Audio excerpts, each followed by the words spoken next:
వచ్చి దేవుడి మాట వినేటట్టుగా దేవుడు యోనా జీవితంలో ఒక కార్యం జరిగించి చేపకు ఆజ్ఞాపించి ఆయన నీళ్ళలో పడేటట్టు చేసి చివరికి ఏ పట్టణము దేవుని చిత్తమో ఏ ప్రాంత ప్రజలు దేవునిలోనికి రావడానికి దేవుని చిత్తం ఉందో ఆ ప్రాంతానికి మరలా పంపిస్తున్నాడు దేవుడు. పంపించినప్పుడు ఆ పట్టణము దిన ప్రయాణం అంతా సంచరించినాడని రాయబడింది. ఒక దిన ప్రయాణం అంతా నడిస్తే మనం ఎంత దూరం నడుస్తాము, అంత దూరం నడిచి నడిచి నడిచి అంత ప్రకటన చేస్తూ ఉన్నాడు.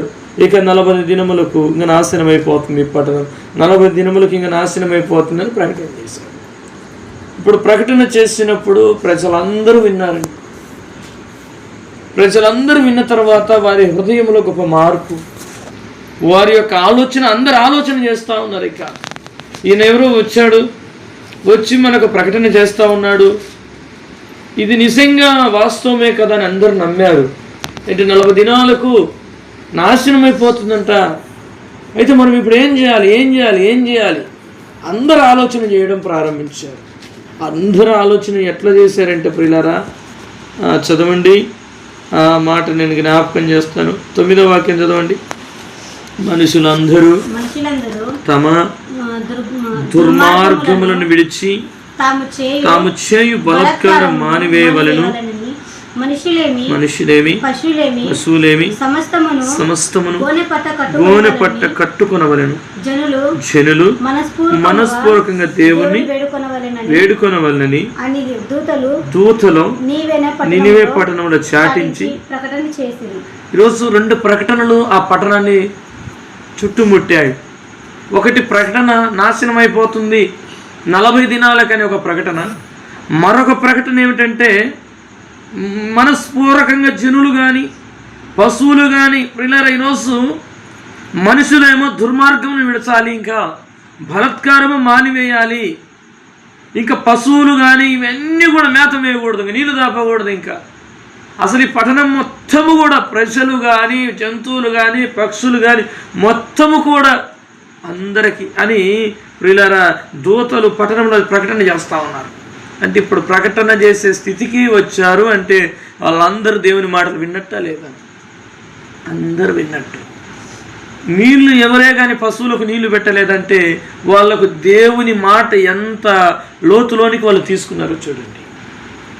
ఎందుకు వాళ్ళు పశువులకు కూడా నీళ్లు పెట్టకుండా వాళ్ళు ఎందుకు అలా ఉన్నారంటే, ఇప్పటికైనా దేవుడు మమ్మల్ని కనికరించున్నట్టుగా, ఇప్పటికైనా ఇప్పుడు దాకా చేసిన తప్పు పొరపాటు ఇప్పుడైనా దేవుడు కనికరించున్నట్టుగా, ఇకనైనా దేవుని దీవెన పొందుకున్నట్టుగా, ఆ దేవుడు మనస్సు మార్చుకున్నట్టుగా. ఎవరు మనసు మార్చుకోవాలా?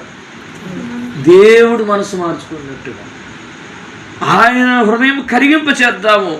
మనం ఇకనైనా ఉపవాసం ఉందాము, ఇకనైనా మనం ప్రార్థన చేద్దామని ప్రియులార మనుషులందరూ కూడా ప్రార్థన చేయడం ప్రారంభించినారు. చప్పట్లు దేవుని నామమున మేము ప్రియులార, ఈరోజు ఒక కుటుంబం అంతా ప్రార్థనకి వెళ్ళమంటే వెళ్ళలేని పరిస్థితి, ఒక బజారల్లా ప్రార్థనకు రమ్మంటే రాలేని పరిస్థితి, ఒక ఊరల్లా ఒక చిన్న గ్రామం ప్రార్థనకు రమ్మంటే రాలేని పరిస్థితి. అందరు రారు, ఎంతో కొంతమంది మానుకుంటూనే ఉంటారు. కానీ నినివే పట్టణము ఒక రోజల్లా నడిచినాడంట. ఒక రోజల్లా నడుచుకుంటే ఎంత దూరం ఉండదు అంత దూరం అంతా నడిచి నడిచి నడిచి అందరికీ చెప్పాడు.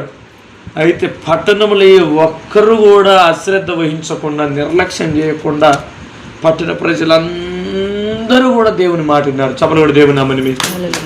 కాబట్టి ఆ పట్టణంలో ఎంత జనాభా ఉన్నారో చూడన్నా. 4వ అధ్యాయం 11వ వాక్యం, యోనా గ్రంథం 4:11. అయితే 120,000 కంటే ఎక్కువైన కుడి ఎడమల ఎరగని జనమంట. ఎంత? 120,000 మంది జనాలు ఉన్నారంట ఆ పట్టణములో. 120,000 మంది ప్రజలు దేవుని వద్దకు వచ్చారు. దేవునికి స్తోత్రం. అందరూ మనస్పూర్వకంగా, ఏ ఒక్కరు మిస్ అవ్వకుండా, ఏ ఒక్క పశువుకు నీళ్లు దాపకుండా. అది సాధ్యమంటారా? ఎక్కడన్నా ఉపవాస దినం, ఈరోజు శుక్రవారం అంటే కొంతమంది ప్రార్థన పోతారు, కొంతమంది ప్రార్థన 40 రోజులు ఉపవాసాలు ప్రార్థన వస్తాయంటే కొంతమంది ప్రార్థన పోయేలు కూడా సగం మంది ఉపవాసం ఉండరు. ఇలా చూద్దాం, దేవుని వాక్యములో మనం చూస్తున్నాం 40 దినములలో నాశనం కలగబోతుంది అంటే అందరూ దేవుని సన్నిధికి వచ్చారు, అందరూ కనిపెట్టదు. రాజు సైతము తన రాజవస్త్రములు తీసేసి పక్కన పెట్టి గోనె పట్టకు కట్టుకొని ప్రార్థనలో కూర్చున్నాడు. దేవునికి స్తోత్రం. అంటే రాజు సైతము ప్రార్థన చేశాడు. పిల్లలు, యవనస్తులు, వృద్ధులు, మొత్తం ఇంకా పట్టణ ప్రజలు మొత్తము. ఇప్పుడు దేవుడు తన మనస్సు మార్చుకున్నాడు. చూడండి ఆ మాట మనం చూస్తాం. 10వ వాక్యం, 3వ అధ్యాయం 10వ వాక్యం. ఈ నినివే వారు తమ చెడు నడతలను మానుకొనగా వారు చేయుచున్న క్రియలను దేవుడు చూచి పశ్చాత్తాపడి వారికి చేయుదుననుకుని తాను మాట ఇచ్చిన కీడును చేయక. కీడు అది ఎక్కడి నుండి వస్తుంది? మేలు అది ఎక్కడి నుండి వస్తుంది? ఇక్కడ రాయబడిన కీడు ఎక్కడి నుండి? కీడు తాను ఆ మాట మళ్ళీ చదువుదాం. వారికి చేయుదునని తాను మాట ఇచ్చిన కీడును చేయక మానెను. చేయక మానెను అంటే కీడు ఆపేసే శక్తి ఎవరికి ఉంది? శాపం తొలగించే శక్తి ఎవరికి ఉంది?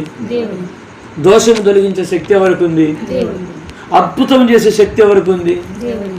అంటే అన్ని దేవుని స్వాధీనంలోనే ఉన్నాయి. అంటే దేవుని స్వాధీనంలో ఉన్నాయి కాబట్టి వీరందరూ దేవుని దగ్గరికి వచ్చారు. దేవునికి స్తోత్రం. అందుకే వీరందరూ దేవుని దగ్గరికి వచ్చి ఇంకా శాపగ్రస్తులు ఎవరున్నారు ఆడ? ఇంకా అందరూ మాట విన్నారు, దేవుని మాట. అందరూ దేవుని దగ్గరికి వచ్చి దేవుని వేడుకుంటున్నారు, అందరూ ప్రార్థన చేస్తున్నారు. అందరూ ప్రార్థనలో కూర్చునేసరికి ఇంకా శాపం ఎవరి మీదకి పోవాలా? ఎవరి మీదకి అదే ఎవరన్నా మిగిలితే వాళ్ళు నాశనం అయిపోతారు. కానీ ఎవరు కూడా ఆ శాపములో ఎవరు లేరు. ఇంకా అందరూ దేవుని దగ్గరికి వచ్చారంటే అందరూ కూడా దేవుని మాట విన్నారు, దేవుని దగ్గర ఉండి దేవుని దీవెనలు, దేవుని ఆశీర్వాదాలు పొందుకున్నారు. దేవునికి స్తోత్రం. దేవుని ద్వారా ఆరోగ్యం పొందుకున్నారు, దేవుని ద్వారా పట్టణము కాపాడబడింది. దేవునికి స్తోత్రం. ఎవరు మాట చెప్పింది? ఎవరు అది నాశనం కలుగుతుందని దేవుడే పంపించినాడు. అంటే దేవునికి ఎంత కోపం వచ్చి పంపించుంటాడు ఆడికి? దేవునికి ఎంత వ్యతిరేకమైన పనులు చేసి ఉంటే పంపించుంటాడు? ఇంకా నాశనం అయిపోతుంది 40 రోజులకని. అంటే నాశనము కావాల్సిన పట్టణము చివరి క్షణాలలో దేవుని దగ్గరకు రావటము ద్వారా వాళ్ళు ఆ పట్టణం అంతా ఏమైంది? కాపాడబడింది. ఇప్పుడు ఆ పట్టణము కాపాడబడింది, ఆ ఊరు కాపాడబడింది, ఆ ఇంటి జనాభా మొత్తము కాపాడబడింది. ఆ కుటుంబంలో ఎంతమంది, 4 కావచ్చు, 5 మంది కావచ్చు, 10 మంది కలిగిన కుటుంబాలు కూడా ఉంటాయి. అంటే ఆ కుటుంబాలు కూడా కాపాడబడినాయి. చప్పలబడి దేవునామని. ఆ కుటుంబాలలో ఏ ఒక్కరు కూడా నాశనము కాలేదు, ఏ ఒక్కరు కూడా దేవుని శాపానికి గురి కాలేదు. అందరూ దేవుని దీవెనలు, అందరూ దేవుని ఆశీర్వాదాలను పొందడానికి కారణం ఒకటే, కుటుంబాలు ఎక్కడ కూర్చున్నారు? ఇప్పుడు ఉపవాస ప్రార్థనలో కూర్చున్నారు. దేవునికి స్తోత్రం. కాబట్టి ఉపవాస ప్రార్థన ఎంతో శక్తివంతమైన ప్రార్థన. కుటుంబం అంతా ఉపవాసం కలిసి కూర్చొని ప్రార్థన చేస్తే అక్కడ అద్భుతం జరుగుతుంది. దేవునికి స్తోత్రం.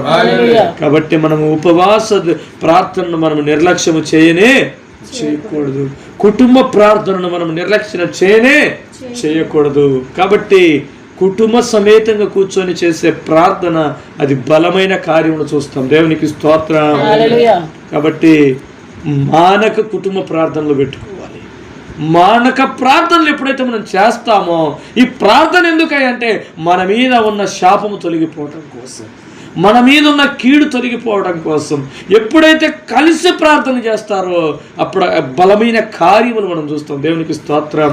వీరు రక్షించబడటానికి వీరి డబ్బు అక్కడికి రాలేదు, వీరు బాగుపడటానికి వీరి బలము అక్కడికి రాలేదు, అక్కడ రాజు ఉన్న అధికారం అక్కడికి రాలేదు. అక్కడ ఏమక్కడికి వచ్చింది? అక్కడ ప్రార్థన. దేవునికి స్తోత్రం. రాజు తన వస్త్రాలు సైతం పక్కన పెట్టేసి గోనె పట్ట కట్టి, బంగారం ఉంది కదా, డబ్బు ఉంది కదా, ఆయనకు అంత సైన్యం ఉంది కదా, కాపాడొచ్చు కదా. దేవుడి దగ్గర ఉన్న కీడును కాపాడడానికి రాజుకు లేదు శక్తి, అక్కడున్న జ్ఞానులకు లేదు, అక్కడున్న తెలివి పరులకు లేదు. ఇది కాపాడబడాలి అంటే అది ఎవరికి సాధ్యం అంటే దేవునికి మాత్రమే. కుటుంబం మీదకి వచ్చిన కీడు కావచ్చు, గ్రామం మీదకి వచ్చిన కీడు కావచ్చు, పట్టణం మీదకి వచ్చిన కీడు కావచ్చు, ఈరోజు ఈ నినివే పట్టణంలో తప్పించబడటానికి, వీరు ఆశీర్వాదించబడటానికి కారణం ఏమిటంటే అందరూ దేవుని మాట వినటమే వారు బాగుపడటానికి కారణం. సభలోడు దేవుని నామని మేము చివరిగా ఒక మాట చెప్పి నేను ముగిస్తాను. ఇక ప్రియులారా, 3వ వాక్యం, 4వ అధ్యాయం 3వ వాక్యం చదవండి. 4వ అధ్యాయం 3వ వాక్యం. నేనిక బ్రతుకుట కంటే ఈ మాట అన్నది ఎవరు అన్న? ఈ మాట అన్నది ఎవరు? బ్రతుకుట కంటే ఇక నేను సచ్చుట మేలు. ఎవరు అంటున్నారంటే ఒక సేవకుడు అంటున్నాడు. అంటే అందరు సావకుండా బతికినారని ఈ మాట మనం అర్థం చేసుకోవాలి. అందరు సావకుండా 120,000 మంది ప్రజలు బాగుపడినారని ఇప్పుడు కడుపు అంట సేవకుడికి. ఇంతమంది బాగుపడినారు, ఇంతమంది సత్సారాన్ని అనుకుంటే సావలేదే, దేవుడు చెప్పినాడు కదా. చూసారా, ఈరోజు సేవకుడి ఆలోచన ఎట్లుందో చూడండి. సేవకుడు సంతోషపడాలి కదా. అందరూ దేవుని తెలుసుకున్నారు, అందరూ దేవుని మాట విన్నారు, దేవుని దగ్గరకు వచ్చారు, ప్రభువును తెలుసుకున్నారు, ఇంకా ప్రభువులో ఆనందిస్తున్నారు, ఇల్లో ప్రభువులో కనపరుస్తున్నారు. మునుపు దేవునికి దూరంగా ఉన్న వాళ్ళు ఇప్పుడు దేవుని దగ్గరికి వచ్చి ఇంకా ఎక్కువ ప్రార్థన చేస్తున్నారు, ఇంకా ఎక్కువ దేవుని కనపరుస్తున్నారు, ఇంకా మాకన్నా ఎక్కువ చేస్తున్నారని సంతోషపడాలి కదా. కానీ దానికి బదులుగా ఏమంటున్నాడు? నేను బ్రతుకుట కంటే సచ్చుట. ఎందుకంత కడుపు అంటే ఏంటి అసలు? ఎందుకంత బాధ ఏంటంటే దేవుడు బాగు చేసినాడని, దేవుడు వాళ్ళని బ్రతికించినాడని. చూసారా, ఈరోజు బాగుపడుతుంటే ఒక వ్యక్తి ముందుకు పోతుంటే కడుపు మంట. ఎవరికి? దేవుని పిల్లలకి. చూడండి, మళ్ళీ బైబిల్ సంఖ్యను పెట్టిపోయేటోళ్ళే. కానీ కొంచెం బాగా పచ్చపచ్చగా కనపడితే వరవలేని తత్వం. ఈరోజు ప్రియులారా, మన గ్రంథము చదివేవారే, మనలో దేవునికి ప్రార్థన చేసేవారే, కానీ దేవుని మీద ఉన్నటువంటి ఆలోచనలు చిన్న తగ్గిపోయే వాళ్ళు, అపవాదికి లోబడిపోయి వాళ్ళలో కలహము, మత్సరము, క్రోధము, కక్షలు, భేదముల చేత నింపబడి చివరికి వారి జీవితాలను నష్టపరుచుకుంటున్నారు. ఈరోజు ప్రియులారా, నేను ఇక బ్రతుకుట కంటే చచ్చుట మేలని అంటున్నాడు. చదవండి. యెహోవా నన్నిక బ్రతకనీయక చంపుమని యెహోవాకు. ఇంతమంది నేను ప్రకటన చేస్తే బాగుపడినారు, చెప్తున్నాను, ఆ ప్రకటన చేశాను, అందరూ మాట విన్నారు అని సంతోషపడాలి. నేను సావటం మేలు అంటున్నాడు, లేకుంటే నన్ను చంపు అంటున్నాడు. నన్ను చంపని ప్రార్థన చేస్తున్నాను. చూసారా ఈరోజు ప్రియులారా? కాబట్టి ఇట్లాంటి పరిస్థితులు ఆ పట్టణంలో ఉన్నాయి. ఆ పట్టణంలో ఆ సేవకుడు అలా ఉన్నాడు. అయితే సేవకుడి దగ్గరికి దేవుడు ఒక పురుగును పంపించాడు. ఎండకుంటే సొరచెట్టు అప్పటికప్పుడే వచ్చేసింది. సొరచెట్టు వచ్చేసరికి చెట్టు కింద బాగా కూర్చుండబ్బా, ఎండ నుండి బాగా నాకు ఇప్పుడు నీడ వచ్చింది అనుకున్నాడు. సంతోషపడుతున్నాడు నీడను చూసి. పురుగును పంపిస్తే సొర చెట్టు దగ్గర ఏరు కొట్టడం ప్రారంభించింది. చెట్టు అంతా ఎండిపోయింది, ఆ ఆకులన్నీ రాలిపోయినాయి, ఎండల్లా ముఖం మీద పడింది. ఇంక ఇప్పుడు బాధపడుతున్నాడు, చెట్టును చూసి బాధపడుతున్నాడు. ఇప్పుడు దేవుడు మాట్లాడుతుంది. ఏమన్నా ఈ చెట్టును ఏమన్నా వేసినావా? నేను వేయలేదయ్యా. చెట్టుకు నీళ్ళు పోసినావా? పోయలేదయ్యా. ఈ చెట్టు నువ్వు పెంచినావా? నేను పెంచలేదయ్యా. ఒక్క రోజులేనే పెరిగి పెద్దదై నీకు నీడనిచ్చిన చెట్టు ఎండిపోయిందని నువ్వు బాధపడుతున్నావే. నువ్వు పెంచలేదు, నువ్వు నాటలేదు, నువ్వు దీన్ని ఏం చేయలేదు. ఈ చెట్టు లేదని, ఈ ఎండ నీకు తగిలిందని నువ్వు బాధపడుతున్నావే. నీ ముఖానికి చెమట కారుతుందని, ఎండకు బాధపడుతున్నానని. కానీ 120,000 కంటే ఎక్కువైన కుడి ఎడమలు కలిగిన జనం ఉన్నారు ఈ పట్టణంలో. ఇంతమంది నాశనం అయిపోతే నేనెట్టుండాలా? నువ్వు ఈ చెట్టుల గురించి ఇంత బాధపడుతున్నావే. ఎండిపోయినా ఈ చెట్టు నాకు ఎండ తగిలినే అని బాధపడుతున్నావే. అంటే నీ సుఖాన్ని నువ్వు చూసుకుంటున్నావు, కానీ మనుషుల గురించి నువ్వు ఆలోచన చేయలేదే. కానీ నేను నా రూపంలో తయారు చేసుకున్నాను బిడ్డలందరినీ. వీళ్ళంతా నా పిల్లలు. వాళ్ళందరూ మనస్సు మార్చుకొని నా దగ్గరికి వచ్చి నేను క్షమించాను, నేను వారందరినీ కరుణించాను, వారందరినీ ప్రేమతో నేను చేరదీశాను, వారిని నేను బాగు చేస్తున్నాను. అంటే నాకు వారి మీద ప్రేమ ఉండదా అని చెప్పినప్పుడు ఆయన కనులు తెరవడం. దేవునికి స్తోత్రం. కాబట్టి ఇప్పుడు దూరం అయిపోయి ఉండవచ్చు దేవునికి, కానీ దూరంగా ఉన్న వారిని సైతం ప్రభు దగ్గరికి తీసుకుంటా ఉన్నాడు. అందుకే చాలామంది మొదటివారు కడపటివారు, కడపటివారు మొదటివారు అవుతా ఉన్నారు. మా దేవుడే మా దేవుడే మా దేవుడల్లో ఇనికిపోతున్నారు. మాకు కాదు యేసయ్య, మాకు కాదు యేసయ్య, నన్ను మాకే మా యేసయ్య కావాలని వస్తున్నాడు. దేవునికి స్తోత్రం. కాబట్టి ప్రియులారా, ఈరోజు దేవుని మాటలు మనం వింటున్నాం. ఈరోజు 120,000 మంది ప్రజలు రక్షించబడటానికి కారణం ప్రియులారా ఈరోజు దేవుడైనాడు. మనము కూడా మన కుటుంబాలలో మన రక్షణ కార్యములు జరగాలంటే అది దేవునికి మాత్రమే సాధ్యం. తల నుంచండి ప్రార్థన చేస్తాం.